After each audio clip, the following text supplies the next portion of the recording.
ਸਤਿ ਸ਼੍ਰੀ ਅਕਾਲ ਜੀ। ਇੰਡੋਜ਼ ਟੀਵੀ ਦੇਖ ਰਹੇ ਸਾਰੇ ਦਰਸ਼ਕਾਂ ਦਾ ਸਵਾਗਤ ਹੈ ਸਾਡੇ ਇਸ ਖਾਸ ਪ੍ਰੋਗਰਾਮ ਦੇ ਵਿੱਚ, ਜਿਸ ਦਾ ਨਾਮ ਹੈ ਕਰੰਟ ਅਫੇਅਰਸ।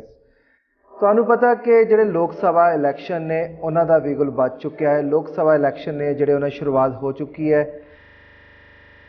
ਸਭਾ ਇਲੈਕਸ਼ਨ ਜਿਹੜੇ ਉਹ ਹੋਣ ਜਾ ਰਹੇ ਆ। ਸਾਰੀਆਂ ਪਾਰਟੀਆਂ ਜਿਹੜੀਆਂ ਇਸ ਉੱਤੇ ਫੋਕਸ ਕਰ ਰਹੀਆਂ ਨੇ, ਆਪੋ ਆਪਣੇ ਕੈਂਡੀਡੇਟ ਨੂੰ ਤਿਆਰ ਕਰ ਰਹੀਆਂ ਨੇ। ਕਈ ਪਾਰਟੀਆਂ ਵੱਲੋਂ ਅਨਾਊਂਸ ਕਰ ਦਿੱਤੇ ਤਿਆਰ ਕਰ ਰਹੀਆਂ ਨੇ। ਗੱਲ ਕਰੀਏ ਲੋਕ ਇਨਸਾਫ ਪਾਰਟੀ ਦੀ, ਤਾਂ ਲੋਕ ਇਨਸਾਫ ਪਾਰਟੀ ਨੇ ਜਿਹੜੀਆਂ ਬਾਕੀ ਪਾਰਟੀਆਂ ਨਾਲ ਪੰਜਾਬ ਏਕਤਾ ਪਾਰਟੀ, ਬਸਪਾ ਪਾਰਟੀ, ਲੋਕ ਮੰਚ ਪਾਰਟੀ ਅਤੇ ਹੋਰ ਕਈ ਪਾਰਟੀਆਂ ਨਾਲ ਮਿਲ ਕੇ ਜਿਹੜੇ ਇੱਕ ਸਾਂਝੇ ਮੋਰਚੇ ਨੂੰ ਉਲੀਕ ਕੇ ਆਇਆ ਅਤੇ ਆਪਣੇ ਕੈਂਡੀਡੇਟ ਜਿਹੜੇ ਅਨਾਊਂਸ ਕੀਤੇ ਆ। 3 ਸੀਟਾਂ ਉੱਤੇ ਲੋਕ ਇਨਸਾਫ ਪਾਰਟੀ ਜਿਹੜੀ ਉਹ ਲੜ ਰਹੀ ਆ। ਅਸੀਂ ਅੱਜ ਗੱਲ ਕਰਨ ਜਾ ਰਹੇ ਹਾਂ ਫਤਿਹਗੜ੍ਹ ਸੀਟ ਨੂੰ ਲੈ ਕੇ। ਫਤਿਹਗੜ੍ਹ ਸੀਟ ਦੇ ਉੱਤੇ ਜੇ ਗੱਲ ਕਰੀਏ ਤਾਂ ਫਤਿਹਗੜ੍ਹ ਸੀਟ ਦੇ ਉੱਤੇ ਲੋਕ ਇਨਸਾਫ ਪਾਰਟੀ ਵੱਲੋਂ ਇੱਕ ਐਸੇ ਕੈਂਡੀਡੇਟ ਨੂੰ ਲਿਆਂਦਾ ਗਿਆ ਆ ਜਿਨ੍ਹਾਂ ਦੀ ਜੇ ਅਸੀਂ ਗੱਲ ਕਰੀਏ ਤਾਂ ਉਹਨਾਂ ਨੇ ਮਾਨਵਤਾ ਦੀ ਭਲਾਈ ਲਈ ਕਾਫੀ ਜ਼ਿਆਦਾ ਕੰਮ ਕੀਤਾ ਹੈ। ਆਪਣੇ ਇੰਜੀਨੀਅਰ ਦੀ ਨੌਕਰੀ ਛੱਡ ਮਾਨਵਤਾ ਦੇ ਭਲਾਈ ਲਈ ਕੰਮ ਕੀਤਾ, ਹੋਂਦ ਝਿੱਲਣ ਲਈ ਬਹੁਤ ਵੱਡਾ ਕੰਮ ਕੀਤਾ ਅਤੇ ਹੁਣ ਉਹ ਲੋਕ ਇਨਸਾਫ ਪਾਰਟੀ ਵੱਲੋਂ ਇਲੈਕਸ਼ਨ ਜਿਹੜੇ ਉਹ ਲੜਨ ਜਾ ਰਹੇ ਆ। ਅਸੀਂ ਗੱਲ ਕਰ ਰਹੇ ਹਾਂ ਮਨਵਿੰਦਰ ਸਿੰਘ ਗਿਆਸਪੁਰਾ ਹੋਣਾ ਦੀ। ਆਓ ਸਭ ਤੋਂ ਪਹਿਲਾਂ ਉਹਨਾਂ ਦਾ ਵੈਲਕਮ ਕਰਦੇ ਹਾਂ ਅਤੇ ਫਿਰ ਅੱਗੇ ਜਿਹੜੀ ਆਪਾਂ ਗੱਲ ਆਪਣੀ ਕਰਾਂਗੇ। ਹਾਂਜੀ, ਸਤਿ ਸ਼੍ਰੀ ਅਕਾਲ ਭਾਜੀ। ਵਾਹਿਗੁਰੂ ਜੀ ਕਾ ਖਾਲਸਾ, ਵਾਹਿਗੁਰੂ ਜੀ ਕੀ ਫਤਿਹ ਜੀ। ਮੈਂ ਸ਼ੁਰੂਆਤ ਦੇ ਵਿੱਚ ਜਿਵੇਂ ਗੱਲ ਕਹੀ ਕਿ ਹੋਂਦ ਝਿੱਲਣ ਦੇ ਉੱਤੇ ਤੁਸੀਂ ਬਹੁਤ ਵੱਡਾ ਕੰਮ ਕੀਤਾ ਹੈ, ਦੋਸ਼ੀਆਂ ਨੂੰ ਸਜ਼ਾ ਦਿਵਾਈ ਹੈ। ਸਭ ਤੋਂ ਪਹਿਲਾਂ ਜਿਹੜਾ ਮਾਮਲਾ ਸੀ ਲੋਕਾਂ ਅੱਗੇ ਲੈ ਕੇ ਆਏ ਹਾਂ। 1984 ਦੀ ਅਸੀਂ ਗੱਲ ਕਰੀਏ ਤਾਂ 1984 ਦੇ ਦੁਖਾਂਤ ਬਾਰੇ, ਦਿੱਲੀ ਦੀ ਘਟਨਾ ਬਾਰੇ ਤਾਂ ਸਭ ਨੂੰ ਪਤਾ ਸੀ। ਹਰਿਆਣਾ ਦੇ ਵਿੱਚ ਹੋਂਦ ਝਿੱਲਣ ਦੀ ਘਟਨਾ ਬਾਰੇ ਬਹੁਤ ਘੱਟ ਲੋਕਾਂ ਨੂੰ ਪਤਾ ਸੀ। ਤੁਹਾਡੇ ਵੱਲੋਂ ਬੜਾ ਵਧੀਆ ਕੰਮ ਕੀਤਾ ਗਿਆ, ਉਹ ਘਟਨਾ ਨੂੰ ਉਜਾਗਰ ਕੀਤਾ ਗਿਆ, ਲੋਕਾਂ ਸਾਹਮਣੇ ਲਿਆਂਦਾ ਗਿਆ, ਦੋਸ਼ੀਆਂ ਨੂੰ ਸਜ਼ਾ ਤੱਕ ਲੈ ਕੇ ਗਏ। ਇੱਕ ਲੋਕ ਭਲਾਈ ਦੇ ਕੰਮ ਕਰਦੇ ਇੱਕ ਮਾਨਵਤਾ ਦੇ ਕੰਮ ਕਰਨ ਵਾਲਾ ਬੰਦਾ ਪੋਲੀਟੀਕਲ ਲੀਡਰ ਕਿਵੇਂ ਬਣ ਗਿਆ? ਕਿਵੇਂ ਸੋਚਿਆ ਵੀ ਮੈਂ ਜਿਹੜੇ ਹੁਣੇ ਇਲੈਕਸ਼ਨ ਲੜਾਂ? ਪੋਲੀਟੀਕਲ ਨਾ ਤਾਂ ਕਦੇ ਸੀ ਨਾ ਕਦੇ ਅੱਗੇ ਬਣਾਂਗੇ। ਜਿੱਦਾਂ ਕਹਿੰਦੇ ਆ ਗੁਰੂ ਸਾਹਿਬਾਨ ਦਾ ਫਰਮਾਨ ਹੈ, ਹੁਕਮੇ ਅੰਦਰ ਸਭ ਕੋ ਬਾਹਰ ਹੁਕਮ ਨਾ ਕੋਏ, ਨਾਨਕ ਹੁਕਮੇ ਜੇ ਬੁਝੇ ਤਾਂ ਹਉਮੈ ਕਹੇ ਨਾ ਕੋਏ। ਦਾਸ ਕਦੇ ਵੀ ਟਿਕਟ ਦੀ ਕਦੇ ਵੀ ਨਾ ਤਾਂ ਮੰਗ ਕੀਤੀ ਸੀ ਨਾ ਮੰਗ ਰੱਖੀ ਸੀ।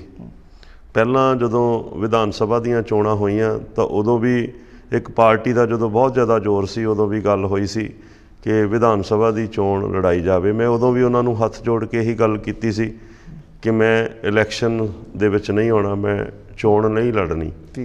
ਹੁਣ ਉਦੋਂ ਵੀ ਬੇਸ਼ੱਕ ਪੁਲਿਸ ਦਾ ਤਸ਼ੱਦਦ ਮੇਰੇ 'ਤੇ ਜਾਰੀ ਸੀ ਜਦੋਂ ਅਕਾਲੀ ਸਰਕਾਰ ਆਈ ਹੈ, ਅਤੇ ਹੁਣ ਜਦੋਂ ਦੀ ਕਾਂਗਰਸ ਸਰਕਾਰ ਆਈ ਹੈ, ਕਾਂਗਰਸ ਸਰਕਾਰ ਨੇ ਜਿਸ ਤਰੀਕੇ ਦੇ ਨਾਲ ਟਾਰਚਰ ਰੂਮਾਂ ਦੇ ਵਿੱਚ ਲਿਜਾ ਕੇ ਮੇਰੇ 'ਤੇ ਫਿਜ਼ੀਕਲੀ ਤਸ਼ੱਦਦ ਸ਼ੁਰੂ ਕੀਤਾ, ਅਤੇ ਜਦੋਂ ਲੋਕ ਸਭਾ ਦਾ ਬਿਗਲ ਵੱਜਿਆ ਅਤੇ ਸਾਡੀ ਜਿਹੜੀ ਲੋਕ ਇਨਸਾਫ ਪਾਰਟੀ ਦੇ ਜੋ ਪ੍ਰਧਾਨ ਨੇ ਉਹਨਾਂ ਨੇ ਮੇਰੇ ਨਾਲ 1 ਮਹੀਨਾ ਪਹਿਲਾਂ ਗੱਲ ਕੀਤੀ ਸੀ ਕਿ ਲੋਕ ਸਭਾ ਦੀ ਚੋਣ ਬਾਰੇ। ਤਾਂ ਮੈਂ ਉਹਨਾਂ ਨੂੰ, ਕਿਉਂਕਿ ਲੋਕ ਸਭਾ ਦੀ ਚੋਣ ਇੱਕ ਆਮ ਬੰਦੇ ਦਾ ਖੇਡ ਨਹੀਂ ਹੈ, ਬਹੁਤ ਵੱਡਾ ਏਰੀਆ, 9 ਵਿਧਾਨ ਸਭਾ ਹਲਕੇ ਆਉਂਦੇ ਆ, 5 ਲੁਧਿਆਣੇ ਦੇ, 3 ਸ਼੍ਰੀ ਫਤਿਹਗੜ੍ਹ ਸਾਹਿਬ ਦੇ ਅਤੇ 1 ਸੰਗਰੂਰ ਦਾ। ਬਹੁਤ ਵੱਡਾ ਏਰੀਆ, 16-17 ਲੱਖ ਵੋਟਰ ਹੈ ਜਿਨ੍ਹਾਂ ਨਾਲ ਰਾਬਤਾ ਰੱਖਣਾ। ਅਤੇ ਮੈਂ ਉਹਨਾਂ ਨੂੰ ਹੱਸ ਕੇ ਸਾਰ ਦਿੱਤਾ ਵੀ ਸ਼ਾਇਦ ਮਜ਼ਾਕ ਕਰਦੇ ਆ।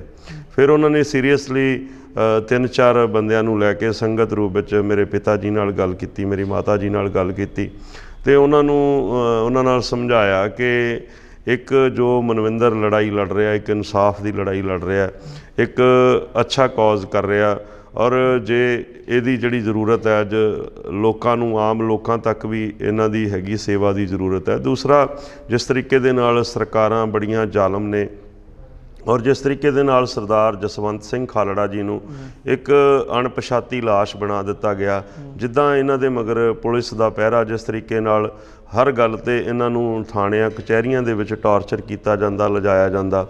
ਅਗਰ ਇਹਨਾਂ ਨੂੰ ਅਸੀਂ ਲੋਕਾਂ ਦੀ ਕਚਹਿਰੀ ਵਿੱਚ ਜਾਈਏ, ਇੱਕ ਇਲੈਕਸ਼ਨ ਪ੍ਰੋਸੈਸ ਦੇ ਵਿੱਚ ਲੈ ਕੇ ਜਾਈਏ, ਤਾਂ ਜਿਹੜੀ ਹੈਗੀ ਆ ਇਹਨਾਂ ਦੀ ਅਸੀਂ ਜਾਨ ਮਾਲ ਦੀ ਰਾਖੀ ਕਰਕੇ ਆਪਣੇ ਦੇਸ਼ ਦੀ, ਆਪਣੇ ਪੰਥ ਦੀ ਇਹਨਾਂ ਤੋਂ ਸੇਵਾ ਲੈ ਸਕਦੇ ਹਾਂ। ਤੁਹਾਨੂੰ ਲੱਗਦਾ ਵੀ ਜਿਹੜਾ ਜੇ ਤੁਸੀਂ MP ਇਲੈਕਸ਼ਨ ਲੜ ਕੇ MP ਕੈਂਡੀਡੇਟ ਬਣ ਕੇ MP ਸੀਟ ਕੱਢਦੇ ਹੋ, ਜਿੱਤਦੇ ਹੋ, ਕਿ ਤੁਹਾਡੀ ਲੜਾਈ ਦੇ ਵਿੱਚ ਹੋਰ ਵੀ ਜ਼ਿਆਦਾ ਫਾਇਦਾ ਹੋ ਸਕਦਾ ਹੈ? ਇੱਕ ਪੋਲੀਟੀਕਲ ਲੀਡਰ ਬਣ ਕੇ ਹੀ ਅੱਜ ਦੇ ਟਾਈਮ 'ਚ ਆਪਣੀ ਗੱਲ ਕਹੀ ਜਾ ਸਕਦੀ ਹੈ ਆਮ ਨਾਗਰਿਕ ਦੀ ਬਜਾਏ? ਹਾਂ ਬਿਲਕੁਲ। ਦੇਖੋ, ਮੈਂ ਤੁਹਾਨੂੰ ਦੱਸਾਂ ਕਿ ਉਸ ਤੋਂ ਬਾਅਦ ਜਿਹੜੀ ਹੈਗੀ ਆ, ਮੈਂ ਜਿੱਦਣ ਇਹ ਟਿਕਟ ਅਨਾਉਂਸ ਹੋਈ ਹੈ ਉਸ ਦਿਨ ਮੈਂ ਦਰਾਹੇ ਚੌਂਕੀ ਦੇ ਵਿੱਚ ਬੈਠਾ ਸੀ। ਉੱਥੇ ਇੱਕ 7 ਸਾਲ ਦੀ ਬੇਟੀ ਹੈ ਜਿਹੜੀ ਕਿ ਪ੍ਰਵਾਸੀ ਮਜ਼ਦੂਰ ਦੀ ਬੇਟੀ ਸੀ, ਉਸ ਦੇ ਨਾਲ ਬਲਾਤਕਾਰ ਹੋਇਆ, ਰੇਪ ਹੋਇਆ ਤੇ ਉਸ ਨੂੰ ਮਾਰ ਦਿੱਤਾ ਗਿਆ। ਜਦੋਂ ਮੈਂ ਗੱਲ ਕਰ ਰਿਹਾ ਸੀ ਇੰਸਪੈਕਟਰ ਦੇ ਨਾਲ, ਉਹਦਾ ਲਹਿਜਾ ਹੋਰ ਸੀ। ਜਦੋਂ ਟੀਵੀ ਦੇ ਵਿੱਚ WhatsApp ਗਰੁੱਪਾਂ 'ਤੇ ਚੱਲਣ ਲੱਗ ਗਿਆ ਕਿ ਮਨਵਿੰਦਰ ਸਿੰਘ ਗਿਆਸਪੁਰਾ ਨੂੰ ਟਿਕਟ ਮਿਲ ਗਈ, ਉਸੇ ਬੰਦੇ ਦਾ ਜਿਹੜਾ ਲਹਿਜਾ ਸੀ ਉਹ ਖੜਾ ਹੋ ਕੇ ਸਲੂਟ ਮਾਰਨ ਵਾਲਾ ਹੋ ਗਿਆ। ਤੇ ਇੱਥੋਂ ਕੁਛ ਨਾ ਕੁਛ ਤਾਂ ਆਭਾਸ ਤਾਂ ਹੈ ਹੀ ਹੈ ਕਿ ਜੇ ਤੁਸੀਂ ਕੋਈ ਪੋਲੀਟੀਕਲ ਪਾਵਰ ਲੈ ਕੇ ਕੋਈ ਸਿਸਟਮ ਪ੍ਰੋਸੈਸ ਦੇ ਵਿੱਚ ਆਉਂਦੇ ਹੋ ਤਾਂ ਜਿਹੜੀ ਤੁਹਾਡੀ ਆਵਾਜ਼ ਹੈ, ਤੁਹਾਡੀ ਆਵਾਜ਼ ਦੇ ਵਿੱਚ ਵਜ਼ਨ ਹੁੰਦਾ। ਤੁਸੀਂ ਆਪਣੀ ਗੱਲ ਨੂੰ ਸੰਸਦ ਵਿੱਚ ਰੱਖ ਸਕਦੇ ਹੋ, ਤੁਸੀਂ ਆਪਣੀ ਗੱਲ ਨੂੰ ਹਰ ਜਗ੍ਹਾ ਰੱਖ ਸਕਦੇ ਹੋ, ਤੁਹਾਡੀ ਆਵਾਜ਼ ਸੁਣੀ ਜਾਂਦੀ ਹੈ। ਹਰ ਜਗ੍ਹਾ ਤੁਸੀਂ ਗੱਲ ਰੱਖਣ ਨੂੰ ਲੋਕ ਇਨਸਾਫ ਪਾਰਟੀ ਕਿਉਂ ਚੁਣੀ? ਪਾਰਟੀਆਂ ਤਾਂ ਹੋਰ ਵੀ ਬਹੁਤ ਸੀਗੀਆਂ, ਫਿਰ ਕਿਉਂ ਤੁਹਾਨੂੰ ਲੱਗਿਆ ਵੀ ਮੈਂ ਲੋਕ ਇਨਸਾਫ ਪਾਰਟੀ ਨਾਲ ਮੈਂ ਕਦੇ ਵੀ, ਮੈਂ ਤੁਹਾਨੂੰ ਪਹਿਲਾਂ ਹੀ ਦੱਸਿਆ ਕਿ ਮੈਂ ਆਪਣੇ ਤੌਰ ਤੇ ਕੋਈ ਨਾ ਤਾਂ ਪਾਰਟੀ ਚੁਣੀ ਆ, ਨਾ ਮੈਂ ਆਪ ਇਲੈਕਸ਼ਨ ਪ੍ਰੋਸੈਸ ਦੇ ਵਿੱਚ ਆਇਆ। ਮੈਂ ਤਾਂ ਧੰਨਵਾਦ ਕਰਾਂਗਾ ਕਿ ਸਰਦਾਰ ਸਿਮਰਜੀਤ ਸਿੰਘ ਬੈਂਸ ਦਾ, ਜਿਨ੍ਹਾਂ ਦੀ ਇੱਕ ਵਡੇਰੀ ਸੋਚ ਸੀ ਲੋਕ ਇਨਸਾਫ ਪਾਰਟੀ ਦੇ। ਉਹਨਾਂ ਨੇ ਆਪਣੇ ਤੌਰ ਤੇ ਸੋਚਿਆ ਕਿ ਇਹਨੂੰ ਸਾਨੂੰ ਇਲੈਕਸ਼ਨ ਪ੍ਰੋਸੈਸ ਦੇ ਵਿੱਚ ਲੈ ਕੇ ਆਉਣਾ ਚਾਹੀਦਾ, ਲੋਕ ਇਨਸਾਫ ਪਾਰਟੀ ਦੇ ਵਿੱਚ ਲੈ ਕੇ ਆਉਣਾ ਚਾਹੀਦਾ। ਹੋਰ ਕਿਸੇ ਪਾਰਟੀ ਨੇ ਕੋਈ ਇੱਦਾਂ ਦੀ ਪੋਜ਼ਿਟਿਵ ਜਿਹੜੀ ਹੈਗੀ ਸੀ ਅਪਰੋਚ ਕੀਤੀ ਨਹੀਂ। ਤੇ ਇਸ ਲਈ ਕੋਈ ਮੇਰੇ ਵੱਲੋਂ ਜਿਹੜਾ ਹੈਗਾ, ਦੂਸਰੀ ਗੱਲ ਇਹ ਵੀ ਹੈ ਜਿਹੜਾ ਜੋ ਇਹਨਾਂ ਦੇ ਲੁਧਿਆਣੇ ਦੇ ਵਿੱਚ ਕਾਰਜ ਕਰ ਰਹੇ ਨੇ, ਜਿਸ ਤਰੀਕੇ ਦੇ ਨਾਲ ਭ੍ਰਿਸ਼ਟਾਚਾਰੀ ਖਿਲਾਫ, ਜਿਸ ਤਰੀਕੇ ਨਾਲ ਨਸ਼ੇ ਦੇ ਸੌਦਾਗਰਾਂ ਖਿਲਾਫ, ਜਿਸ ਤਰੀਕੇ ਦੇ ਨਾਲ ਸਾਡੇ ਦਲਿਤ ਬੱਚਿਆਂ ਦੇ ਜਿਹੜੇ ਪੋਸਟ ਮੈਟ੍ਰਿਕ ਸਕਾਲਰਸ਼ਿਪ ਹੈ ਉਹਦੇ ਨਾਲ, ਜਿਸ ਤਰੀਕੇ ਦੇ ਨਾਲ ਇਹਨਾਂ ਦੇ ਕੌਜ਼ ਚੱਲ ਰਹੇ ਨੇ, ਉਹ ਇੱਕ ਐਪਰੀਸ਼ੀਏਬਲ ਕਰਨ ਵਾਲੇ ਨੇ। ਤੁਹਾਨੂੰ ਲੱਗਦਾ ਵੀ ਏਜੰਡਾ ਹੈ ਇਹਨਾਂ ਦਾ ਗੁੱਡ ਹੈ? ਤੁਹਾਡੇ ਮੁਤਾਬਿਕ ਏਜੰਡਾ ਕਲੀਅਰ ਹੈਗਾ, ਪਰ ਸਟੈਂਡ ਕਿਤੇ ਕਲੀਅਰ ਨਹੀਂ ਹੁੰਦਾ। ਹਰ ਵਾਰੀ ਜਦ ਵੀ ਇਲੈਕਸ਼ਨ ਆਉਂਦੇ ਨੇ, ਤਕਰੀਬਨ ਅਸੀਂ ਨਹੀਂ ਇਹ ਗੱਲ ਕਹਿੰਦੇ, ਪਰ ਸੋਸ਼ਲ ਮੀਡੀਆ ਤੁਸੀਂ ਦੇਖੋ ਕਿ ਇਸ ਪਾਰਟੀ ਨੂੰ, ਲੋਕ ਇਨਸਾਫ ਪਾਰਟੀ ਨੂੰ ਇੱਕ ਗਿਰਗਿਟ ਦੇ ਤੌਰ ਤੇ ਹੁਣ ਦੇਖਿਆ ਜਾਂਦਾ। ਬਹੁਤ ਸਾਰੇ ਕਮੈਂਟ ਅਸੀਂ ਪੜ੍ਹਦੇ ਹਾਂ, ਬਹੁਤ ਸਾਰੀਆਂ ਪੋਸਟਾਂ ਦੇਖਦੇ ਹਾਂ, ਕਿਤੇ ਨਾ ਕਿਤੇ ਇਹ ਕਿਹਾ ਜਾਂਦਾ ਵੀ ਜਦ ਵੀ ਇਲੈਕਸ਼ਨ ਆਉਂਦੇ ਨੇ ਤਾਂ ਇਹ ਪਾਰਟੀ ਆਪਣਾ ਰੰਗ ਬਦਲ ਕੇ ਕਈ ਦੂਈ ਪਾਰਟੀਆਂ ਨਾਲ ਖੜੀ ਹੁੰਦੀ ਹੈ, ਕਦੇ ਆਮ ਆਦਮੀ ਪਾਰਟੀ ਨਾਲ ਖੜੀ ਹੁੰਦੀ ਹੈ, ਕਦੇ ਕਿਸੇ ਹੋਰ ਪਾਰਟੀ ਨਾਲ ਖੜੀ ਹੁੰਦੀ ਹੈ, ਤੇ ਉਹਨੂੰ ਛੱਡ ਕੇ ਫਿਰ ਜਦ ਵੀ ਆਪਣਾ ਫਾਇਦਾ ਨਿਕਲਦਾ ਦੇਖ ਕੇ ਫਿਰ ਦੂਈ ਪਾਰਟੀ ਨਾਲ ਖੜੀ ਹੋ ਜਾਂਦੀ ਹੈ। ਨਹੀਂ ਦੇਖੋ, ਮੇਰੀ ਨੌਲੇਜ ਦੇ ਅਨੁਸਾਰ ਤਾਂ ਹਜੇ ਤੱਕ, ਜੇ ਅਸੀਂ ਪਿਛਲੇ ਪ੍ਰੋਸੈਸ ਦੀ ਗੱਲ ਕੀਤੀ ਹੈ, ਜਿਹੜੀ ਲੋਕ ਇਨਸਾਫ ਪਾਰਟੀ ਹੈ ਇਹਨੂੰ ਬਣੀ ਨੂੰ ਬੜਾ ਥੋੜ੍ਹਾ ਟਾਈਮ ਹੋਇਆ। ਜਿਹੜਾ ਲਾਸਟ ਜਿਹੜਾ ਸੀ, ਉਹਨਾਂ ਨੇ ਆਮ ਆਦਮੀ ਪਾਰਟੀ ਦੇ ਨਾਲ ਜਦੋਂ ਸਮਝੌਤਾ ਕੀਤਾ ਤੇ ਲੋਕਾਂ ਦੀ ਉਹ ਮੰਗ ਵੀ ਸੀ, ਪੋਜ਼ਿਟਿਵ ਗੱਲ ਸੀ। ਪਰ ਜਦੋਂ ਉਸ ਪਾਰਟੀ ਦਾ ਲੀਡਰ ਹੀ ਜਿਹੜਾ, ਇੱਕ ਦੇਖੋ ਪੰਜਾਬੀ ਲੋਕ ਅਣਖੀ ਲੋਕਾਂ, ਅਸੀਂ ਲੋਕ ਅਣਖੀ ਹਾਂ, ਜਦੋਂ ਉਸ ਪਾਰਟੀ ਦਾ ਜਿਹੜਾ ਲੀਡਰ ਹੈ ਉਹੀ ਅਗਰ ਜਿਹੜੀ ਤੁਸੀਂ ਗੱਲ ਤੋਂ ਮੁੱਕਰ ਜਾਵੇ ਤੇ ਫਿਰ ਉਹਨਾਂ ਨੂੰ ਕੋਈ ਨਾ ਕੋਈ ਸਟੈਪ ਚੱਕਣਾ ਪਏਗਾ। ਪਰ ਹੁਣ ਵੀ ਜੇ ਤੁਸੀਂ ਗੱਲ ਕਰੋ ਤੇ ਇਹਨਾਂ ਨੇ ਅਲੱਗ ਨਹੀਂ ਹੋਏ। ਅੱਜ ਤਾਂ ਤੁਸੀਂ ਇਹ ਸਮਝੋ ਕਿ ਇਹਨਾਂ ਨੇ ਇੱਕ 6 ਪਾਰਟੀਆਂ ਨੂੰ ਇੱਕ ਮੰਚ ਤੇ ਲਿਆ ਕੇ, ਸਰਦਾਰ ਸੁਖਪਾਲ ਸਿੰਘ ਖਹਿਰਾ ਜੀ ਨਾਲ ਨੇ, ਬਸਪਾ ਨਾਲ ਹੈ, ਔਰ CPI CPM ਵਾਲੇ ਨਾਲ ਨੇ, ਹੋਰ ਜਿਹੜੀਆਂ ਹੈਗੀਆਂ ਧਰਮਵੀਰ ਗਾਂਧੀ ਜੀ ਨਾਲ ਨੇ। ਹੁਣ ਤਾਂ ਇੱਕ 6 ਪਾਰਟੀਆਂ ਦਾ ਇੱਕ ਬੜਾ ਵਧੀਆ ਗੱਠਜੋੜ ਬਣਿਆ, ਜਿਹੜਾ ਪੰਜਾਬੀਅਤ ਦੀ ਗੱਲ ਕਰਨ ਵਾਲਾ। ਇਹ ਜੋ ਲੋਕਾਂ ਦੇ ਜਿਹੜੇ ਹੈਗੇ ਨੇ ਇਲਜ਼ਾਮ, ਉਹ ਨਿਰਮੂਲ ਨੇ। ਜੇ ਤੁਸੀਂ ਪ੍ਰੈਕਟੀਕਲੀ ਜਿਹੜੀ ਗੱਲ ਹੈ ਉਹ ਤੁਸੀਂ ਦੇਖੋ, ਔਨ ਦੀ ਰਿਕਾਰਡ ਤਾਂ ਪਹਿਲਾਂ ਇੱਕ ਜਿਹੜਾ ਕੀਤਾ ਸੀ ਤੇ ਉਹਨਾਂ ਦੀ ਪਾਰਟੀ ਦੇ ਵਿੱਚ ਆਪਣੇ ਆਪ ਹੀ ਬਗਾਵਤ ਹੋ ਗਈ। ਫਿਰ ਜਿਹੜੀ ਪਾਰਟੀ ਉਹਨਾਂ ਨਾਲ ਭਾਈਵਾਲੀ ਸੀ ਤੇ ਉਹਦਾ ਟੁੱਟਣਾ ਤਾਂ ਮੇਰੇ ਹਿਸਾਬ ਨਾਲ ਕੋਈ ਵੱਡੀ ਗੱਲ ਨਹੀਂ ਸੀ, ਕਿਉਂਕਿ ਅਸੀਂ ਪੰਜਾਬੀ ਲੋਕ, ਸਾਡੇ ਕੋਈ ਆਪਣੇ ਐਥਿਕਸ ਨੇ। ਨਹੀਂ, ਤੁਸੀਂ ਐਥਿਕਸ ਠੀਕ ਹੈ, ਪੰਜਾਬੀ ਲੋਕਾਂ ਦੇ ਆਪਣੇ ਐਥਿਕਸ ਆ। ਤੁਸੀਂ ਕਹਿੰਦੇ ਹੋ ਵੀ ਪਾਰਟੀ ਟੁੱਟੀ ਨਹੀਂ ਹੈ, ਪਾਰਟੀ ਤਾਂ ਇਕੱਠੀ ਕਰਦੀ ਹੈ, ਜੁੜੀ ਪਾਰਟੀ ਹੈ। ਠੀਕ ਹੈ, ਜੁੜਨ ਦੀ ਗੱਲ ਕਰਦੇ ਹਾਂ, ਭਾਈਵਾਲ ਪਾਰਟੀ ਦੀ ਪੁਰਾਣੀ ਦੀ ਗੱਲ ਕਰ ਲੈਂਦੇ ਹਾਂ। ਤੇ ਜੇ ਅਸੀਂ ਫਤਿਹਗੜ੍ਹ ਸੀਟ ਦੀ ਉਹ ਗੱਲ ਕਰੀਏ ਤਾਂ ਪਿਛਲੀ ਜਿਹੜੀ ਪਾਰਟੀ ਦਾ ਕੈਂਡੀਡੇਟ ਇੱਥੇ ਜਿੱਤਿਆ ਤਾਂ ਉਹ ਆਮ ਆਦਮੀ ਪਾਰਟੀ ਸੀ, ਆਪ ਦਾ ਕੈਂਡੀਡੇਟ ਸੀ, ਹਰਿੰਦਰ ਸਿੰਘ ਖਾਲਸਾ ਉਹਨੇ ਜਿੱਤੇ ਸੀਗੇ, ਹੈ ਨਾ, ਕਿਉਂਕਿ ਲੋਕਾਂ ਨੇ ਸੋਚਿਆ ਸੀ ਵੀ ਨਵੀਂ ਉਮੀਦ ਨਾਲ ਇੱਕ ਨਵੇਂ ਬੰਦੇ ਨੂੰ ਚਾਂਸ ਦਈਏ, ਸ਼ਾਇਦ ਕੁਝ ਵਧੀਆ ਹੋ ਸਕੇ। ਇੱਕ ਪਾਸੇ ਤੁਸੀਂ ਉਹੀ ਪਾਰਟੀ ਦਾ ਇੱਕ ਹਿੱਸਾ ਹੋ ਕਿਉਂਕਿ ਤੁਸੀਂ ਤੁਹਾਡੀ ਭਾਈਵਾਲ ਪਾਰਟੀ, ਦੂਜੇ ਪਾਸੇ ਤੁਸੀਂ ਵੀ ਇੱਕ ਨਵੇਂ ਕੈਂਡੀਡੇਟ ਹੋ। ਫਿਰ ਕਿਸ ਉਹ ਨਜ਼ਰੀਏ ਨਾਲ ਲੋਕ ਦੁਬਾਰਾ ਚਾਂਸ ਦੇਣਗੇ ਇੱਕ ਨਵੇਂ ਬੰਦੇ ਨੂੰ? ਕੀ ਉਮੀਦ ਤੋਂ ਦੇਣਗੇ? ਕਿਉਂਕਿ ਪਹਿਲਾਂ ਹੀ ਬੜੇ ਥੱਕ ਚੁੱਕੇ ਨੇ ਲੋਕ ਹੁਣ ਇੱਥੇ ਦੇ। ਦੇਖੋ, ਜਿਹੜੀ ਪਹਿਲਾਂ ਪਾਰਟੀ ਸੀ ਉਹ ਇੱਕ ਦਿੱਲੀ ਦੀ ਕਮਾਂਡ ਹੇਠ ਚੱਲਦੀ ਜਿਹੜੀ ਪਾਰਟੀ ਸੀ, ਉਹਦਾ ਕੈਂਡੀਡੇਟ ਸੀ ਜਿਹੜਾ ਪਹਿਲਾਂ ਜਿੱਤਿਆ। ਹੁਣ ਜਿਹੜੀ ਹੈਗੀ ਆ, ਹੁਣ ਇੱਕ ਪੰਜਾਬੀਅਤ ਪੱਖੀ ਜਿਹੜੀਆਂ ਪਾਰਟੀਆਂ ਦਾ 6 ਦਾ ਗੱਠਜੋੜ ਹੋਇਆ, ਔਰ ਲੋਕ ਇਨਸਾਫ ਪਾਰਟੀ ਜਿਹਦਾ ਕਿ ਆਪਣਾ ਆਧਾਰ ਹੈ, ਜਿਹਦਾ ਕਿ ਭ੍ਰਿਸ਼ਟਾਚਾਰੀ ਖਿਲਾਫ ਇੱਕ ਬਹੁਤ ਵੱਡਾ ਸੰਘਰਸ਼ ਹੈ, ਨਸ਼ਾਖੋਰੀ ਖਿਲਾਫ ਬਹੁਤ ਵੱਡਾ ਸੰਘਰਸ਼ ਹੈ। ਦੂਸਰਾ ਜਿਹੜਾ ਹੈਗਾ ਕਿ ਲੋਕ ਜਿਹੜਾ ਪਾਸ ਦੇ ਕੀਤੇ ਹੋਏ ਕਾਰਜਾਂ ਨੂੰ ਦੇਖ ਕੇ ਮੈਂ ਸਮਝਦਾ ਕਿ ਜਿਹੜੇ ਸ਼੍ਰੀ ਫਤਿਹਗੜ੍ਹ ਸਾਹਿਬ ਦੀ ਧਰਤੀ ਹੈ, ਇਹ ਸ਼ਹੀਦਾਂ ਦੀ ਧਰਤੀ ਹੈ। ਇੱਥੇ ਮਾਤਾ ਗੁਜਰੀ ਜੀ, ਛੋਟੇ ਸਾਹਿਬਜ਼ਾਦਿਆਂ ਨੇ ਸ਼ਹੀਦੀਆਂ ਪ੍ਰਾਪਤ ਕੀਤੀਆਂ ਨੇ, ਔਰ ਇੱਥੋਂ ਦੇ ਜਿਹੜੇ ਵੋਟਰ ਨੇ ਬੜੇ ਸੂਝਵਾਨ ਨੇ, ਬੜੇ ਸੁਲਝੇ ਹੋਏ ਨੇ, ਤੇ ਉਹ ਜ਼ਰੂਰ ਆਪਣਾ ਤੇ ਆਪਣੇ ਬੱਚਿਆਂ ਦੇ ਭਵਿੱਖ ਨੂੰ ਦੇਖਦੇ ਹੋਏ ਔਰ ਪੰਥ ਦੇ ਉਜਲੇ ਭਵਿੱਖ ਨੂੰ ਦੇਖਦੇ ਹੋਏ ਜ਼ਰੂਰ ਜਿਹੜਾ ਹੈਗਾ, ਕਿਉਂਕਿ ਜਿਸ ਤਰੀਕੇ ਦੇ ਨਾਲ ਅੱਜ ਅਸੀਂ 50 ਪਿੰਡ ਦੇ ਕਰੀਬ ਕਵਰ ਵੀ ਕਰ ਚੁੱਕੇ ਹਾਂ, ਜਿਸ ਤਰੀਕੇ ਤਰੀਕੇ ਨਾਲ ਲੋਕਾਂ ਦਾ ਆਪ ਮੁਹਾਰਾ ਇਕੱਠ, ਆਪ ਮੁਹਾਰਾ ਉਹਨਾਂ ਦਾ ਚਾਓ, ਇੱਕ ਚਾਓ ਵਰਗਾ ਵਿਆਹ ਵਰਗਾ ਚਾਅ ਲੋਕਾਂ ਨੂੰ, ਔਰ ਉਹ ਜਿਸ ਤਰੀਕੇ ਨਾਲ ਉਮੜ ਕੇ ਸਾਹਮਣੇ ਆ ਰਿਹਾ, ਤੇ ਇੱਕ ਹਨੇਰੀ ਵਗ ਰਹੀ ਹੈ ਜਿਹਦੇ ਵਿੱਚ ਮੈਂ ਸਮਝਦਾ ਕਿ ਚਾਹੇ ਸਾਹਮਣੇ ਕੋਈ ਵੀ ਆ ਜਾਵੇ ਉਹਨੂੰ ਖੜਾ ਹੋਣਾ ਬੜਾ ਮੁਸ਼ਕਲ ਹੈ। ਅੱਛਾ, ਮੌਜੂਦਾ ਐਮਪੀ ਜਿਹੜੇ ਰਹਿ ਚੁੱਕੇ ਨੇ ਉਹਨਾਂ ਦਾ ਕਾਰਜਕਾਲ ਤੁਸੀਂ ਖੁਦ ਦੇਖਿਆ, ਉਹਦਾ ਕੰਮਕਾਰ ਤੁਸੀਂ ਖੁਦ ਦੇਖਿਆ ਨਾ, ਕੀ ਵੱਖਰਾ ਕਰੋਗੇ ਤੇ ਪਹਿਲਾਂ ਹੁਣ ਦੇ ਐਮਪੀ ਜੋ ਕਰ ਰਹੇ ਨੇ ਉਹ ਕੀ ਨਹੀਂ ਕਰ ਰਹੇ ਜਿਨ੍ਹਾਂ ਤੋਂ ਹਟ ਕੇ ਤੁਸੀਂ ਕਰੋਗੇ ਜੇ ਤੁਸੀਂ ਐਮਪੀ ਬਣ ਕੇ ਆਉਂਦੇ ਹੋ? ਦੇਖੋ ਜੀ, ਜਿਹੜੇ ਐਮਪੀ ਦੇ ਕਰਨ ਵਾਲੇ ਕਾਰਜ ਹੁੰਦੇ ਨੇ, ਬਹੁਤ ਵੱਡਾ ਐਮਪੀ ਦਾ ਸਕੋਪ ਹੁੰਦਾ, ਤੇ ਇਕੱਲਾ ਇੱਕ ਜਿਹੜਾ ਹੈਗਾ, ਅਸੀਂ ਹਰ ਖੇਤਰ ਦੇ ਵਿੱਚ ਜਾ ਰਹੇ ਹਾਂ, ਹਰ ਪਿੰਡ ਵਿੱਚ ਜਾ ਰਹੇ ਹਾਂ, ਹਰ ਸ਼ਹਿਰ 'ਚ ਜਾ ਰਹੇ ਹਾਂ। ਅਸੀਂ ਇੱਕ ਹਰ ਪਿੰਡ ਦੀ ਇੱਕ ਨਵੀਂ ਸਮੱਸਿਆ, ਹਰ ਉਸ ਨਵੀਂ ਸਮੱਸਿਆ ਨੂੰ ਅਸੀਂ ਇੱਕ ਐਕਸਲ ਸ਼ੀਟ ਦੇ ਉੱਤੇ ਬਣਾ ਕੇ ਅਸੀਂ ਇੱਕ ਪ੍ਰੋਪਰ ਡਾਟਾ ਇਕੱਠਾ ਕਰ ਰਹੇ ਹਾਂ। ਇੱਕ ਪਾਰਟੀ ਦਾ ਇੱਕ ਏਜੰਡਾ ਹੋ ਸਕਦਾ, ਪਰ ਇੱਕ ਕੈਂਡੀਡੇਟ ਦਾ ਆਪਣਾ ਵੀ ਡਰੀਮ ਹੈ। ਮੇਰਾ ਇਸ ਫਤਿਹਗੜ੍ਹ ਸਾਹਿਬ ਦੀ ਧਰਤੀ ਲਈ ਇੱਕ ਬਹੁਤ ਵੱਡਾ ਡਰੀਮ ਹੈ।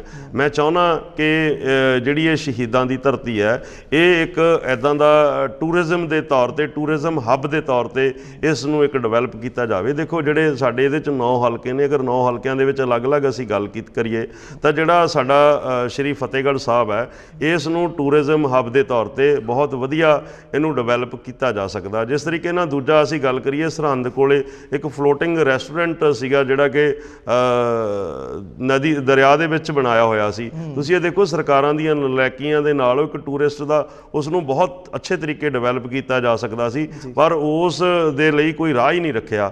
ਤੀਸਰੀ ਗੱਲ, ਜੇ ਅਸੀਂ ਮੰਡੀ ਗੋਬਿੰਦਗੜ੍ਹ ਦੀ ਕਰੀਏ ਤੇ ਮੰਡੀ ਗੋਬਿੰਦਗੜ੍ਹ ਨੂੰ ਇੱਕ ਸਪੈਸ਼ਲ ਇੰਡਸਟਰੀਅਲ ਜ਼ੋਨ ਘੋਸ਼ਿਤ ਕਰਕੇ ਇੱਥੇ ਇੱਕ ਸਪੈਸ਼ਲ ਇੰਡਸਟਰੀ ਦੇ ਲਈ ਰਿਆਇਤਾਂ ਦਿੱਤੀਆਂ ਜਾਣੀਆਂ ਚਾਹੀਦੀਆਂ ਸੀ। ਇੱਥੋਂ ਦੀ ਤੁਸੀਂ ਦੇਖੋ ਕਿ 70% ਜਿਹੜੀ ਇੰਡਸਟਰੀ ਹੈ ਉਹ ਉੱਜੜ ਚੁੱਕੀ ਹੈ। ਲੋਕ ਅੱਜ ਇੱਥੋਂ ਦੇ ਜਿਹੜੇ ਹੈਗੇ ਆ, ਬਹੁਤ ਹੀ ਜਿਹੜੇ ਇੰਡਸਟਰੀਲਿਸਟ ਨੇ, ਬਹੁਤ ਬੁਰੀ ਤਰੀਕੇ ਦਾ ਸ਼ਿਕਾਰ ਨੇ। ਔਰ ਕੋਈ ਵੀ ਜਿਹੜਾ ਹੈਗਾ, ਇੱਥੇ ਇੱਕ ਰੇਲਵੇ ਲਾਈਨ ਹੈ ਜਿਹੜੀ ਕਿ ਮੰਡੀ ਤੇ ਗੋਬਿੰਦਗੜ੍ਹ ਨੂੰ ਆਪਸ ਦੇ ਵਿੱਚ ਜੋੜਦੀ ਹੈ। ਇਹ ਜਿਹੜੀ ਰੇਲਵੇ ਲਾਈਨ ਹੈ, ਇਹ ਇੱਕ ਸਮਝੋ ਇੰਡੀਆ ਪਾਕਿਸਤਾਨ ਦਾ ਉੱਥੇ ਬਾਰਡਰ ਬਣਿਆ ਹੋਇਆ, ਤੇ ਲੋਕਾਂ ਦੀ ਬੜੇ ਚਿਰਾਂ ਤੋਂ, ਬੜੇ ਸਾਲਾਂ ਤੋਂ ਮੰਗ ਹੈ ਕਿ ਉੱਥੇ ਬ੍ਰਿਜ ਬਣਾਇਆ ਜਾਵੇ।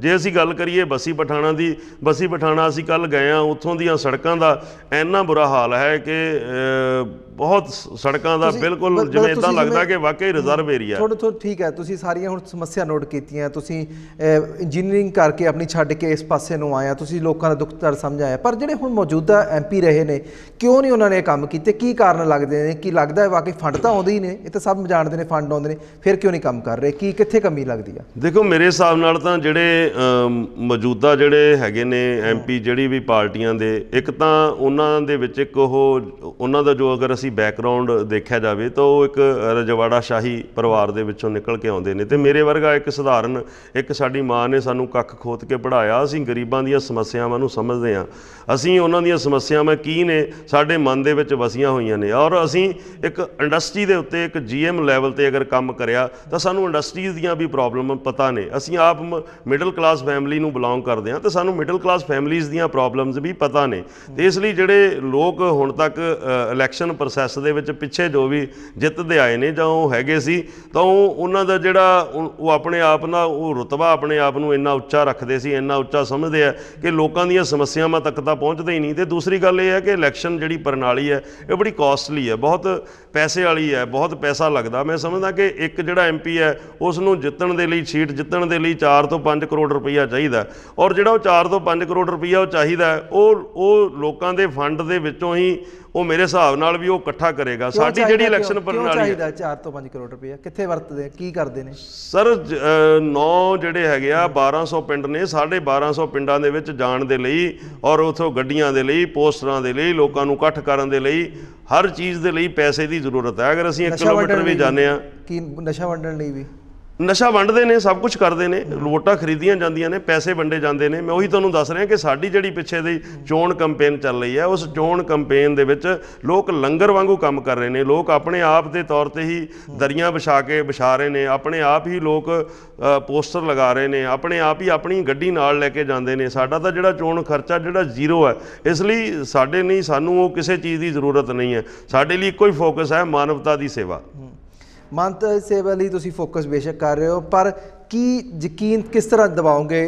ਕਿਉਂਕਿ ਤੁਸੀਂ ਪਾਰਟੀ ਲਈ ਲੜ ਰਹੇ ਹੋ, ਜੇ ਤੁਹਾਡੀ ਪਾਰਟੀ ਪਿੱਛੋਂ ਕਮਾਂਡ ਕਰਦੀ ਹੈ, ਕੱਲ੍ਹ ਨੂੰ ਤੁਸੀਂ MP ਬਣਦੇ, ਤੁਹਾਡੀ ਪਾਰਟੀ ਕੋਈ ਕਮਾਂਡ ਕਰਦੀ ਹੈ ਵੀ ਨਹੀਂ ਇਸ ਕੰਮ ਨੂੰ ਇਸ ਤਰ੍ਹਾਂ ਕੀਤਾ ਜਾਊਗਾ, ਕੀ ਪਾਰਟੀ ਦਾ ਵਿਰੋਧ ਕਰੋਗੇ ਬਾਅਦ ਚੋਂ ਜਾਂ ਆਪਣੇ ਤਰੀਕੇ ਨਾਲੇ ਕੰਮ ਕਰੋਗੇ? ਨਹੀਂ ਦੇਖੋ, ਜਿਹੜਾ ਪਾਰਟੀ ਜਿਸ ਇਲੈਕਸ਼ਨ ਪ੍ਰੋਸੈਸ ਦੇ ਵਿੱਚ ਸਾਨੂੰ ਲੈ ਕੇ ਆਈ ਹੈ, ਪਾਰਟੀ ਦੀਆਂ ਅੱਛੀਆਂ ਨੀਤੀਆਂ ਨੇ ਔਰ ਪਾਰਟੀ ਜਿਹੜੇ ਚੰਗੇ ਕੰਮ ਨੇ, ਨੈਚੁਰਲੀ ਹੈ ਪਾਰਟੀ ਨੇ ਆਪਣੀ ਹੋਂਦ ਨੂੰ ਬਚਾਉਣਾ ਤੇ ਉਹ ਚੰਗੇ ਕੰਮਾਂ ਦੀ ਸਪੋਰਟ ਕਰੇਗੀ। ਤੇ ਇਹਦੇ 'ਚ ਮੈਨੂੰ ਨਹੀਂ ਲੱਗਦਾ ਕਿ ਪਾਰਟੀ ਕੁਛ ਇੱਦਾਂ ਦਾ ਕੋਈ ਸਿਸਟਮ ਜਿਹੜੀ ਤੁਸੀਂ ਗੱਲ ਕਰ ਰਹੇ ਹੋ, ਕਿਉਂਕਿ ਮੇਰਾ ਸਵਾਲ ਪੁੱਛਣ ਦਾ ਮਤਲਬ ਇਹ ਹੈ ਕਿਉਂਕਿ 13 ਸੀਟਾਂ ਨੇ ਪੰਜਾਬ ਦੀਆਂ, 13 ਸੀਟਾਂ ਦੇ ਵਿੱਚੋਂ ਤੁਹਾਡੇ ਕੋਲ ਸਿਰਫ 3 ਸੀਟਾਂ ਨੇ। ਕਿਸੇ ਨਾ ਕਿਸੇ ਪਾਰਟੀ ਦਾ ਹੱਥ ਤਾਂ ਜ਼ਰੂਰ ਫੜਨਾ ਹੀ ਪਵੇਗਾ ਕਿਉਂਕਿ 3 ਸੀਟਾਂ ਨਾਲ ਅਸੀਂ ਕੋਈ ਵੀ ਕ੍ਰਾਂਤੀ ਲਿਆ ਸਕਦੇ ਹਾਂ। ਕਿਉਂਕਿ ਲੋਕ ਸਭਾ ਦੀ ਜੇ ਗੱਲ ਕਰੀਏ ਤਾਂ 500 ਤੋਂ ਵਧੇਰੀਆਂ ਸੀਟਾਂ ਨੇ। ਫਿਰ ਕਿਸ ਤਰ੍ਹਾਂ ਇਹਨੂੰ ਟੈਕਲ ਕੀਤਾ ਜਾਊ? ਕਿਸ ਨੂੰ ਪਾਰਟੀ ਜਾ ਕੇ ਅਲਾਈਅੰਸ ਕਰਦੀ ਆ ਕਿ ਜੇ ਤੁਹਾਡੇ ਤੋਂ ਉਲਟ ਚੱਲਦੀ ਆ ਤੁਸੀਂ ਪਾਰਟੀ ਤਾਂ ਮੈਂ ਪੁੱਛ ਰਿਹਾ ਵੀ ਛੱਡੋਗੇ ਪਾਰਟੀ ਜਾਂ ਫਿਰ ਆਪਣੇ ਵਿਰੋਧ ਕਰਕੇ ਫਿਰ ਆਪਣੀ ਸੀਟ ਤੇ ਕੰਮ ਕਰੋਗੇ? ਨਹੀਂ ਜੀ ਦੇਖੋ, ਪਾਰਟੀ ਦੀ ਜਿਹੜੀ ਹੈਗੀ, ਅਸੀਂ ਪਾਰਟੀ ਦੇ ਇੱਕ ਪ੍ਰੋਸੈਸ ਦੇ ਵਿੱਚ ਆ। ਪਾਰਟੀ ਦੇ ਜਿਹੜਾ ਸਾਡਾ ਸੰਵਿਧਾਨ ਆ ਪਾਰਟੀ ਦਾ, ਪਾਰਟੀ ਆਪਣੇ ਤੌਰ ਤੇ ਕੋਈ ਵੀ ਇੱਕ ਇਹ ਬੰਦਾ ਨਹੀਂ ਹੈ ਕਿ ਕਿਸੇ ਇੱਕ ਬੰਦੇ ਨੇ ਫੈਸਲਾ ਲੈ ਲੈਣਾ।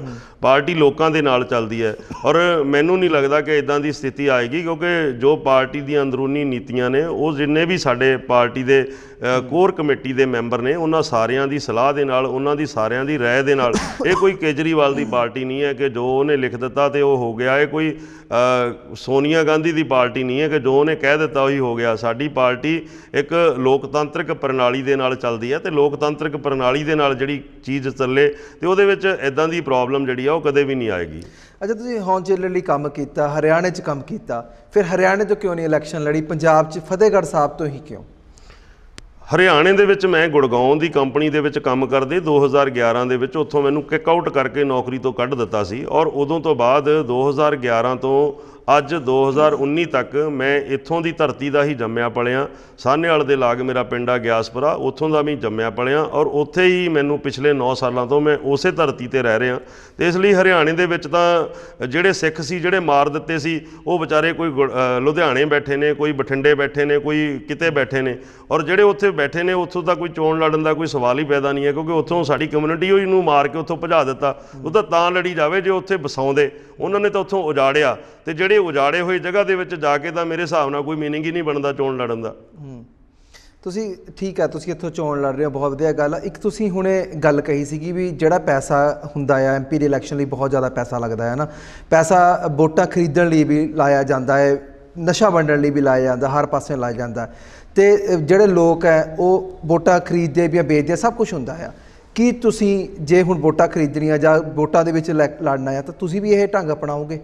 ਨਹੀਂ, ਸਾਡੀ ਪਾਰਟੀ ਨੇ ਅਸੀਂ ਇੱਕ ਸਰਬਸੰਮਤੀ ਦੇ ਨਾਲ ਇੱਕ ਫੈਸਲਾ ਕੀਤਾ ਕਿ ਸਾਡਾ ਕੋਈ ਵੀ ਕੈਂਡੀਡੇਟ ਜੇ ਅਗਰ ਵੋਟਾਂ ਖਰੀਦਦਾ, ਪੈਸਾ ਵੰਡਦਾ ਜਾਂ ਨਸ਼ੇ ਵੰਡਦਾ ਕੋਈ ਫੜਿਆ ਜਾਂਦਾ, ਇੱਕ ਸਿੰਪਲ ਵਲੰਟੀਅਰ ਵੀ ਸਾਨੂੰ ਅਗਰ ਉਹਦੀ WhatsApp ਤੇ ਫੋਟੋ ਭੇਜ ਦੇਗਾ ਜਾਂ ਉਹ ਸਾਨੂੰ ਕੋਈ ਪ੍ਰੂਫ ਪੇਸ਼ ਕਰ ਦੇਗਾ ਤਾਂ ਉਹਨੂੰ ਤੁਰੰਤ ਉਹਦਾ ਨਾਮ ਵਾਪਸ ਲਿਆ ਜਾਏਗਾ ਕਿਉਂਕਿ ਅਸੀਂ ਇੱਕ ਕਲੀਨ ਸਿਸਟਮ ਦੇਣਾ ਚਾਹੁੰਦੇ ਹਾਂ।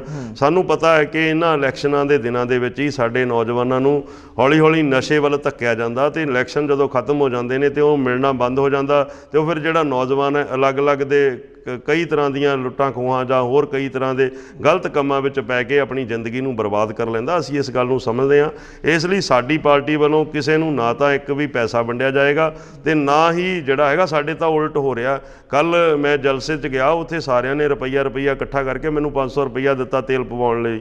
ਸਾਡੇ ਤਾਂ ਉਲਟ ਹੋ ਰਿਹਾ, ਲੋਕ ਪੈਸੇ ਦਿੰਦੇ ਆ ਸਾਨੂੰ, ਲੋਕ ਆਪਣਾ ਦਸਵੰਧ ਦੇ ਵਿੱਚੋਂ ਪੈਸੇ ਦਿੰਦੇ ਆ ਤੇ ਇਹ ਸਾਡਾ ਤਾਂ ਜਿਹੜਾ ਚੋਣ ਪ੍ਰੋਸੈਸ ਆ ਬਿਲਕੁਲ ਹੀ ਉਲਟ ਹੈ। ਇਸ ਲਈ ਅਸੀਂ ਇਸ ਦੇ ਸਖਤ ਖਿਲਾਫ ਹਾਂ ਕਿਉਂਕਿ ਜਿੰਨਾ ਚਿਰ ਚੋਣ ਪ੍ਰਣਾਲੀ ਦੇ ਵਿੱਚ ਸੁਧਾਰ ਨਹੀਂ ਹੋਏਗਾ ਉਹਨਾਂ ਚਿਰ ਸਾਡੇ ਦੇਸ਼ ਦਾ ਵੀ ਸੁਧਾਰ ਹੋਣਾ ਬਹੁਤ ਮੁਸ਼ਕਲ ਹੈ। ਫਿਰ ਕਿਵੇਂ ਕੰਪੇਅਰ ਕਰੋਗੇ ਐਡੀਆਂ ਵੱਡੀਆਂ ਦਿੱਗਜ ਪਾਰਟੀਆਂ ਨਾਲ? ਕਿਉਂਕਿ ਹਰ ਪਾਰਟੀ ਆ ਜਿਹੜੀ ਉਹ ਪੂਰਾ ਜ਼ੋਰ ਲਾਵੇਗੀ ਇਸ ਸੀਟ ਨੂੰ ਕੱਢਣ ਲਈ। ਫਤਿਹਗੜ੍ਹ ਦੀ ਸੀਟ ਅਹਿਮ ਮੰਨੀ ਜਾਂਦੀ ਹੈ ਹਮੇਸ਼ਾ ਹੀ, ਫਿਰ ਕਿਵੇਂ ਕੰਪੇਅਰ ਕਰੋਗੇ? ਦੇਖੋ, ਅਸੀਂ ਲੋਕਾਂ ਦੇ ਦਿਲਾਂ ਦੇ ਵਿੱਚ ਜਗ੍ਹਾ ਬਣਾਵਾਂਗੇ।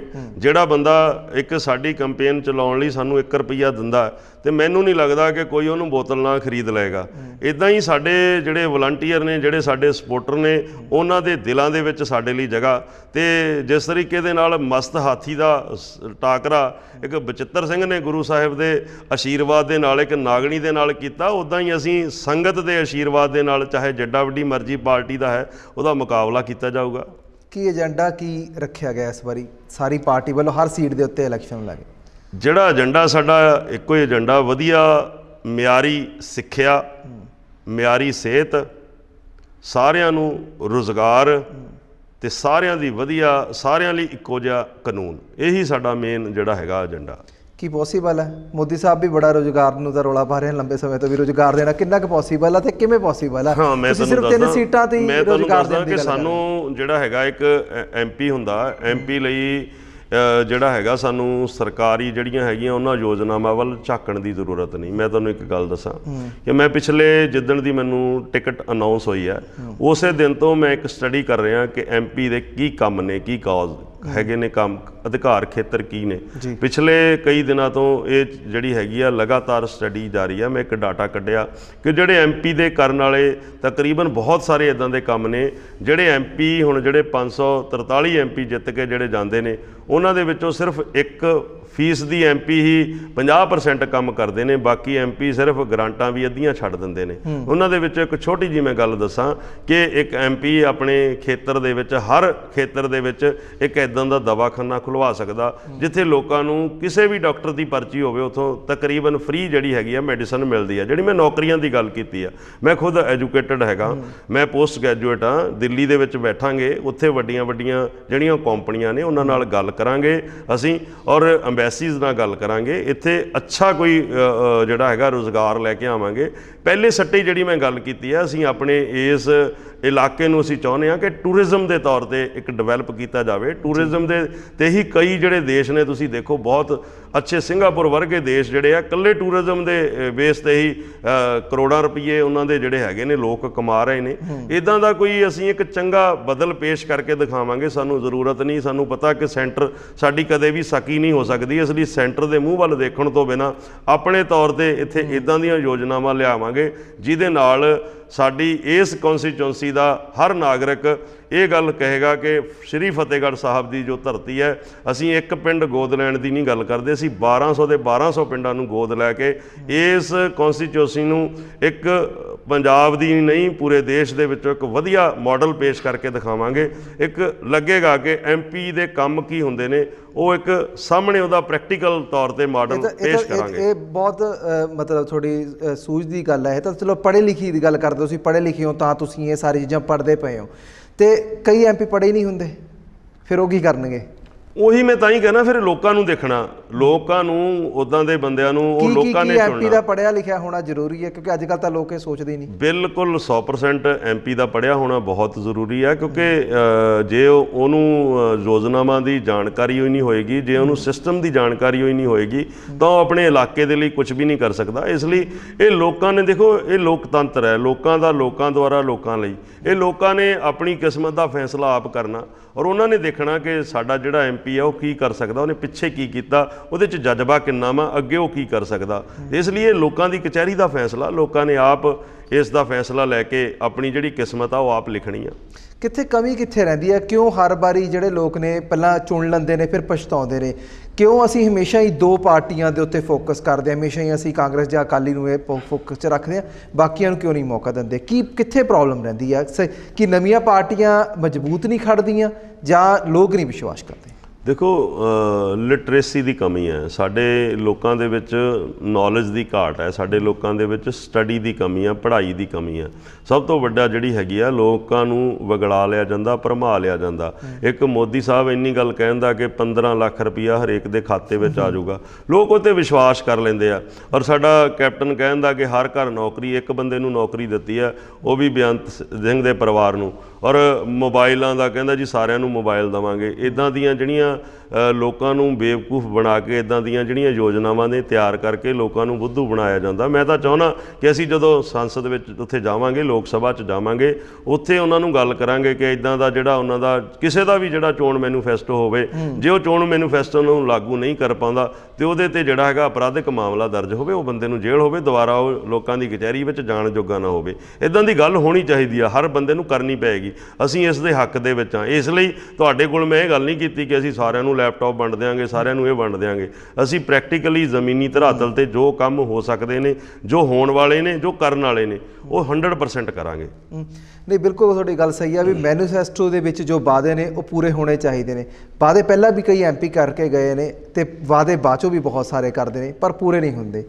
ਇਸ ਕਰਕੇ ਜਿਹੜਾ ਮੌਕਾ ਹੈ ਉਹ ਕਿਸੇ ਚੱਜ ਨੂੰ ਜ਼ਰੂਰ ਦੇਣਾ ਚਾਹੀਦਾ, ਪਰ ਲੋਕਾਂ ਨੂੰ ਗਾਈਡ ਕਰਨ ਦੀ ਲੋੜ ਵੀ ਹੈਗੀ ਆ, ਨਸ਼ਿਆਂ ਨੂੰ ਰੋਕਣ ਦੀ ਲੋੜ ਆ। ਤੁਸੀਂ ਆਪਣੀ ਪਾਰਟੀ ਬਾਰੇ ਤਾਂ ਦੱਸਤਾ, ਦੂਜੇ ਦੀ ਪਾਰਟੀ ਬਾਰੇ ਦੂਜੇ ਜਿਹੜੀਆਂ ਨਸ਼ੇ ਵੰਡਦੇ ਆ ਉਹਨਾਂ ਨੂੰ ਰੋਕਣ ਲਈ ਕੀ ਕਰੋਗੇ ਇਸ ਇਲੈਕਸ਼ਨ ਦੇ ਵਿੱਚ, ਜੋ ਉਹ ਲੋਕ ਨੇ ਪੈਸਾ ਵੰਡਣਗੇ ਜਾਂ ਨਸ਼ਾ ਵੰਡਣਗੇ? ਕਿਉਂਕਿ ਚੋਣ ਕਮਿਸ਼ਨ ਨੇ ਬਥੇਰੇ ਵਾਅਦੇ ਲਿਆਂਦੇ ਨੇ, ਬਥੇਰੇ ਰੇਟ ਲਿਆਂਦੇ ਨੇ, ਉਹਨਾਂ ਨੂੰ ਰੋਕਣ ਲਈ ਕੀ ਹੱਥਕੰਡਾ ਅਪਣਾਓਗੇ? ਦੇਖੋ ਜੀ, ਸਾਡਾ ਜਿਹੜਾ ਫੋਕਸ ਹੈ, ਸਾਡਾ ਆਪਣੀ ਇਲੈਕਸ਼ਨ ਤੇ ਫੋਕਸ ਹੈ ਤੇ ਆਪਣੇ ਵਰਕ ਤੇ ਫੋਕਸ ਹੈ। ਅਸੀਂ ਸਭ ਤੋਂ ਪਹਿਲਾਂ ਤਾਂ ਆਪਣੇ ਆਪ ਨੂੰ ਸਚਿਆਰ ਬਣਾਉਣਾ, ਆਪਣੀ ਜਿਹੜੀ ਕੰਪੇਨ ਆ ਉਸ ਨੂੰ ਸੁਚਾਰੂ ਰੂਪ ਦੇ ਵਿੱਚ ਚਲਾਉਣਾ, ਕਿਉਂਕਿ ਜੇ ਅਸੀਂ ਉਸ ਮਾਮਲਿਆਂ ਦੇ ਵਿੱਚ ਉਲਝਦੇ ਹਾਂ, ਉਹਦੇ ਲਈ ਸਾਡੀ ਬਹੁਤ ਵੱਡੀ ਪਾਰਟੀ ਹੈ, ਸਾਡੇ ਸੂਝਵਾਨ ਨੇਤਾ ਬੈਠੇ ਨੇ, 6 ਪਾਰਟੀਆਂ ਦਾ ਸਾਡਾ ਅਲਾਇੰਸ ਹੈ। ਜਿਹੜੇ ਸਾਡੇ 6 ਹੀ ਪਾਰਟੀਆਂ ਦੇ ਜਿਹੜੇ ਸੁਪਰੀਮੋ ਨੇ ਉਹਨਾਂ ਨੇ ਇਸ ਗੱਲ ਲਈ ਸੋਚਣਾ। ਮੇਰਾ ਤਾਂ ਸਿਰਫ ਤੇ ਸਿਰਫ ਇੱਕੋ ਹੀ ਫੋਕਸ ਹੈ ਕਿ ਆਪਣੇ ਇਲਾਕੇ ਦੇ ਵਿੱਚ ਕਿੱਦਾਂ ਲੋਕਾਂ ਤੱਕ ਪਹੁੰਚ ਕਰਨੀ ਆ, ਕਿੱਦਾਂ ਲੋਕਾਂ ਨੂੰ ਕਨਵਿੰਸ ਕਰਨਾ, ਕੀ ਅਸੀਂ ਸਟ੍ਰੈਟਜੀ ਅਪਣਾਉਣੀ ਹੈ, ਉਹ ਚੀਜ਼ ਦਾ ਮੇਰਾ ਇੱਕੋ ਇੱਕ ਫੋਕਸ ਹੈ। ਔਰ ਇੱਕੋ ਇੱਕ ਮੈਨੂੰ ਤਾਂ ਨਿਸ਼ਾਨਾ ਦਿਖ ਰਿਹਾ ਲੋਕ ਸਭਾ ਦੀ ਸੀਟ, ਹੋਰ ਮੈਂ ਇੱਧਰ ਉੱਧਰ ਬਿਲਕੁਲ ਵੀ ਮੇਰਾ ਧਿਆਨ ਨਹੀਂ ਹੈ। ਥੈਂਕ ਯੂ ਵੈਰੀ ਮੱਚ ਜੀ। ਤੁਸੀਂ ਅੱਜ ਬੜਾ ਜਿਹੜਾ ਕੀਮਤੀ ਸਮੇਂ ਲਿੱਤਾ ਅਤੇ ਬਹੁਤ ਕੁਛ ਜਿਹੜੀਆਂ ਗੱਲਾਂ ਉਹ ਕਲੀਅਰ ਕੀਤੀਆਂ, ਅਤੇ ਹੁਣ ਇਹ ਆਉਣ ਵਾਲਾ ਸਮੇਂ ਹੈ ਜਿਹੜਾ ਦੱਸੇਗਾ ਕਿ ਜਿਹੜਾ ਲੋਕ ਸਭਾ ਇਲੈਕਸ਼ਨ ਨੇ ਉਹ ਕੀ ਰੰਗ ਲਿਆਉਂਦੇ ਨੇ ਅਤੇ ਬਾਕੀ ਪਾਰਟੀਆਂ ਉਹ ਕੀ ਰੋਲ ਅਦਾ ਕਰਦੀਆਂ ਨੇ। ਤੁਹਾਡਾ ਬਹੁਤ ਧੰਨਵਾਦ ਹੈ ਕਿ ਤੁਸੀਂ ਅੱਜ ਆਪਣਾ ਕੀਮਤੀ ਸਮਾਂ ਦੇ ਕੇ ਜਿਹੜੇ ਸਾਨੂੰ ਇਹ ਇੰਟਰਵਿਊ ਦਿੱਤੀ ਹੈ। Thank you very much. Waheguru ji ਕਾ ਖਾਲਸਾ, ਵਾਹਿਗੁਰੂ ਜੀ ਕੀ ਫਤਿਹ। ਸੋ ਪਿਆਰੇ ਦਰਸ਼ਕੋ, ਅੱਜ ਅਸੀਂ ਗੱਲ ਕੀਤੀ ਹੈ ਗਿਆਸਪੁਰਾ ਜੀ ਨਾਲ, ਜਿਹੜੀ ਕਿ ਪੂਰੀ ਤਰ੍ਹਾਂ ਆਪਣੀ ਜਿਹੜੀ ਚੋਣ ਬਾਰੇ ਆਪਣੀ ਡਿਟੇਲ ਦਿੱਤੀ ਹੈ ਕਿ ਕਿਸ ਤਰ੍ਹਾਂ ਉਹ ਇਲੈਕਸ਼ਨ ਲੜਨਗੇ, ਕੀ ਪਾਰਟੀ ਦਾ ਏਜੰਡਾ ਹੈ, ਕਿਸ ਤਰ੍ਹਾਂ ਉਹ ਵਰਕ ਕਰਨਗੇ, ਐਮਪੀਜ਼ ਦੀਆਂ ਕੀ ਡਿਊਟੀਆਂ ਹੁੰਦੀਆਂ ਨੇ, ਉਸ ਬਾਰੇ ਵੀ ਇਹਨਾਂ ਨੇ ਦੱਸਿਆ ਹੈ। ਕਿਉਂਕਿ ਇਹ ਖੁਦ ਇੰਜੀਨੀਅਰ ਰਹਿ ਚੁੱਕੇ ਨੇ, ਪੜ੍ਹੇ ਲਿਖੇ ਨੇ, ਇਸ ਕਰਕੇ ਇਹਨਾਂ ਨੇ ਆਪਣੇ ਪੂਰੇ ਜਿਹੜੇ ਤਿਆਰੀ ਵੀ ਦੱਸੀ ਆ ਕਿਸ ਤਰ੍ਹਾਂ ਉਹ ਗਰਾਊਂਡ ਵਰਕ ਕਰ ਰਹੇ ਨੇ। ਸੋ ਇਹਨਾਂ ਨੇ ਇਹ ਵੀ ਗੱਲ ਕਹੀ ਹੈ ਕਿ ਇਲੈਕਸ਼ਨ ਇਹਨਾਂ ਵੱਲੋਂ ਬਿਲਕੁਲ ਜਿਹੜੇ ਕਲੀਅਰ ਹੋ ਕੇ ਲੜੇ ਜਾਣਗੇ, ਕੋਈ ਨਸ਼ਾ ਨਹੀਂ ਵੰਡਿਆ ਜਾਊਗਾ, ਵੋਟ ਨਹੀਂ ਖਰੀਦੀ ਜਾਊਗੀ। ਹੁਣ ਲੋਕਾਂ ਦੇ ਉੱਤੇ ਆ ਕਿ ਲੋਕ ਕਿਸ ਨੂੰ ਚੁਣਦੇ ਨੇ, ਆਖਿਰਕਾਰ ਉਹੀ ਇਤਿਹਾਸ ਦੁਹਰਾਉਂਦੇ ਨੇ ਜਾਂ ਫਿਰ ਕਿਸੇ ਪੜ੍ਹੇ ਲਿਖੇ ਕੈਂਡੀਡੇਟ ਨੂੰ ਮੌਕਾ ਦਿੰਦੇ ਨੇ। ਸੋ ਉਮੀਦ ਕਰਦੇ ਹਾਂ ਕਿ ਤੁਹਾਨੂੰ ਜਿਹੜੀ ਸਾਡੀ ਇਹ ਇੰਟਰਵਿਊ ਪਸੰਦ ਆਈ ਹੋਵੇਗੀ। ਇਸੇ ਤਰ੍ਹਾਂ ਮਿਲਾਂਗੇ ਫਿਰ ਕਿਸੇ ਨਵੀਂ ਸ਼ਖਸੀਅਤ ਨਾਲ। ਤਦ ਤੱਕ ਮੈਨੂੰ ਜਸਪ੍ਰੀਤ ਸਿੰਘ ਅਸ਼ਕ ਨੂੰ ਦੇ ਇਜਾਜ਼ਤ। ਧੰਨਵਾਦ।